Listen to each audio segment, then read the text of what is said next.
incredible Lockheed U2S.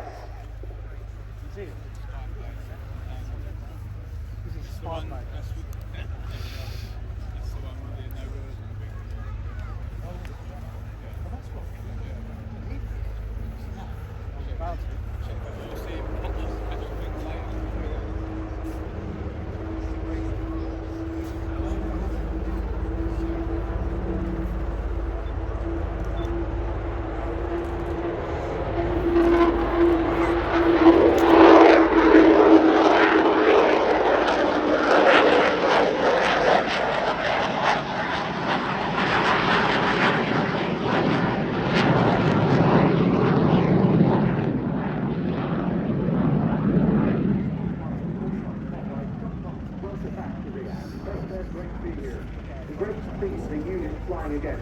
But let's talk about the configuration of this aircraft. This isn't something we've seen in a flying program before.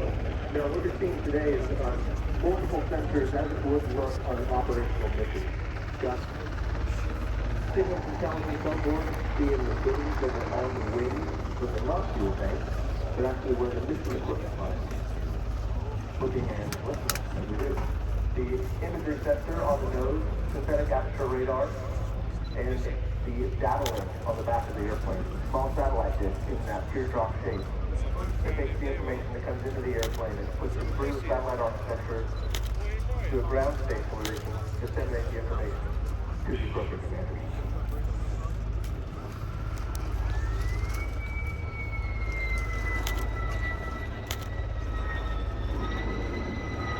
So the unique thing you're never going to see in another air show is gear up pass.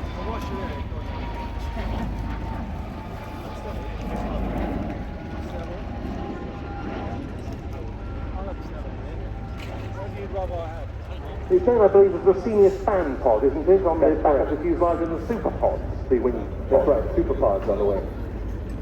What about the nose configuration of this one? I know they carry different examples of that as well, don't they? There are different noses that to put on the airplane, which is one of the things that adds to the complexity of landing the airplane, because sometimes the nose is longer than it is on other missions. So with the EOIR, the electro-optical infrared imagery sensor on the nose, it's a bit shorter than the one you see with the synthetic aperture radar, which is a much longer nose. When you fully land the airplane with synthetic aperture radar, you can't see the runway because the nose is so long it tilts up as you go to land on the tail wheel that it completely hides the runway, which is why the mobile officer is there to assist in landing.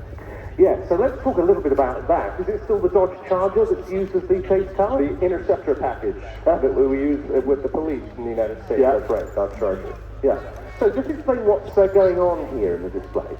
So today, what we just saw was just a normal takeoff being brought around to the gear up pass, which, as I said before, is something you're not going to see in any other air show, because you typically leave the gear down. After the gear up pass, we're going to a high key. This is going to be a no-flap simulated flame-out approach. So what's happening now is the pilot is simulating that the engine has failed and a loss of hydraulics, which aids in drag of the airplane. Now, while the aircraft is in mission fit for this demonstration, I'm expecting that the pilot is not in mission fit himself in terms of what he's wearing in the cockpit. So because the pilot isn't going to be going above Armstrong's line today, he will not be in, as we call it, a space suit, but he will be in just a classic flight suit. He's going to look like every other pilot, unfortunately for him. So the profile that you're seeing now is what the U2 would be doing if it had an actual flame out. The drag that you're seeing is simulating the drag of the loss of the thrust.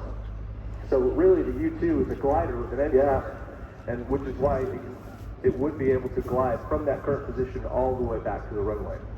This absolutely incredible design, conceived, as I say, in the 1950s by Clarence Kelly Johnson, the legendary boss of the Skunk Works Advanced Development Projects team at Lockheed.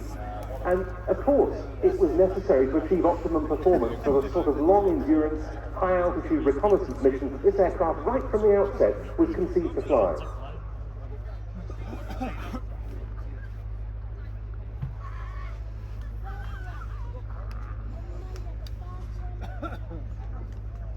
I believe here we're going to see the chase car really coming into play again. So what will the pilot be hearing from the chase car as he makes this low approach?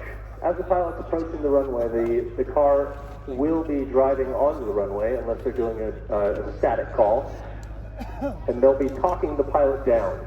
Now, what they're doing there is they're telling the pilot how far above the runway they are, typically from 10 feet down to the runway. And we count down in 2, 10, 8, 6, and so on. The rate at which the mobile officer is making those calls tells the pilot a lot as to how he needs to react. And he's more than just a radar altimeter. You can tell the pilot more left rudder, left rudder. And there we can see the car entering the runway.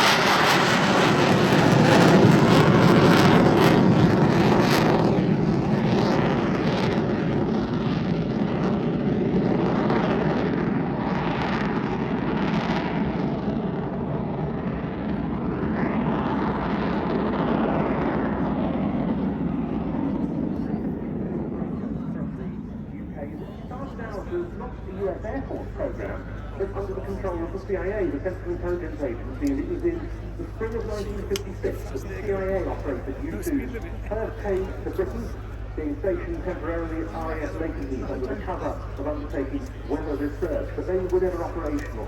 Later, they were deployed to Milton Hall permanently, then to Alconbury, including the period where the type was operating in its TR-1A disguise, emphasising the technical reconnaissance tasking that it could undertake. But now, of course, Popeye, this operating location here at SET is very well established. That's right, we've been here since 2019, and very well established in the hanging across the flight line there. The U2 you see today is an interesting point, 40% larger than the original one that came here for that weather research, as we like to call it. And it's almost entirely a different aircraft because of its size. With that 40% larger capability, you can haul 4,000 pounds of equipment over 70,000 feet, stay there for up to 12 hours. And the 99 PRS very much on call all the time for real-world operations. Absolutely, the 99 is extremely busy, as are all the U2 squadrons around the world. You can bet that there is a U2 airborne 24/7, 365 somewhere in the world. Now, I just heard the pilot telling the tower that this is going to be a full stop landing on this approach. It will be a full stop landing, so you should see the chase car getting up right next to the airplane as it's landing, with the mobile officer providing those directives and informative calls just to shut them down on that very fragile aircraft. And most disrespectful of the fact that when they return from operational missions, the pilots will be doing so in the, quote, spacesuit, and after a sortie that could last for 10 hours or more. That's absolutely right. So that pilot, after a long sortie, is definitely feeling the fatigue of sitting in one spot for that long. And the aid of your wingman in the car being able to assist you, it really helps and can get you through some real sticky situations with bad weather and things that can really jeopardize any plane operation. So, touching down now, after an incredibly rare demonstration, the Lockheed U2 of the 99th Expeditionary Reconnaissance Squadron, US Air Force.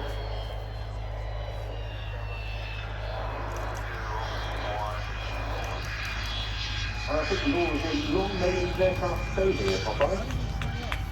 Long may the Dragon Lady reign. An aircraft that has outlived so many of Kelly Johnson's other creations for the Lockheed Skunk Works, and justifiably so. Such is the capability it continues to provide. As the aircraft rolls past here, what's the tail arc we can see on it? The tail arc you're seeing is the 99th Expeditionary Reconnaissance Squadron's Friday patch. It's a Dragon with a top.